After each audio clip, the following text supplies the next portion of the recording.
यह कहानी है एक ऐसे व्यक्ति की जिसने बचपन से ही मुश्किलों का सामना किया, लेकिन कभी हार नहीं मानी। यह कहानी है केएफसी के मालिक कर्नल हारलैंड सैंडर्स की। उनके पिता का निधन तब हुआ जब वह मात्र 5 साल के थे। उन्होंने अपने छोटे भाई बहनों की देखभाल के लिए खाना बनाना शुरू किया। हालात इतने कठिन थे कि उन्हें मात्र 10 साल की उम्र में खेती में काम करना पड़ा।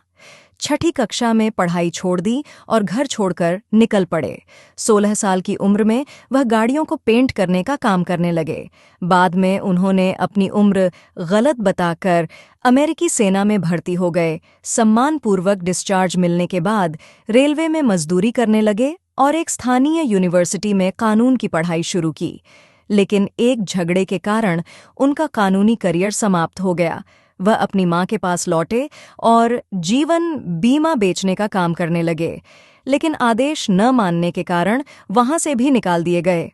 उन्होंने एक कंपनी शुरू की जो सफल रही, लेकिन बाद में उन्होंने केमिकल लैंप बनाने की कोशिश की जो असफल रही क्योंकि इलेक्ट्रिक लैंप अधिक प्रभावी थे।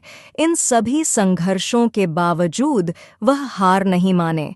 उन्होंने टायर बेचने का काम किया, लेकिन वह कंपनी भी बंद हो गई। 40 साल की उम्र में एक ओनायल कंपनी के मैनेजर ने उन्हें सर्विस स्टेशन चलाने का मौका दिया। वहां उन्होंने चिकन और अन्य साधारण भोजन बनाकर लोगों को परोसना शुरू किया। उनकी पैन फ्राइड चिकन लोगों को बहुत पसंद आई और वह स्थानीय स्तर पर मशहूर हो गए। कुछ समय बाद उन्होंने एक रेस्तरां शुरू किया, लेकिन विवादों और एक दुर्घटना के कारण उसे बंद करना पड़ा। फिर उन्होंने एक और रेस्तरां खोला जो आग में जलकर खाक हो गया। बावजूद इसके उन्होंने इसे फिर से बनाया, लेकिन द्वितीय विश्व युद्ध के कारण इसे भी बंद करना पड़ा। 65 साल की उम्र में उनके पास केवल $105 और सोशल सिक्योरिटी की मामूली आय थी। उन्होंने अपने चिकन रेसिपी को बेचने का फैसला किया।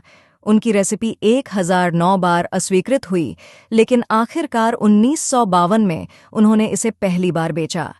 उनकी फ्रेंचाइजी का आइडिया इतना सफल हुआ कि कई रेस्तरां मालिकों ने उनके साथ काम करना शुरू किया।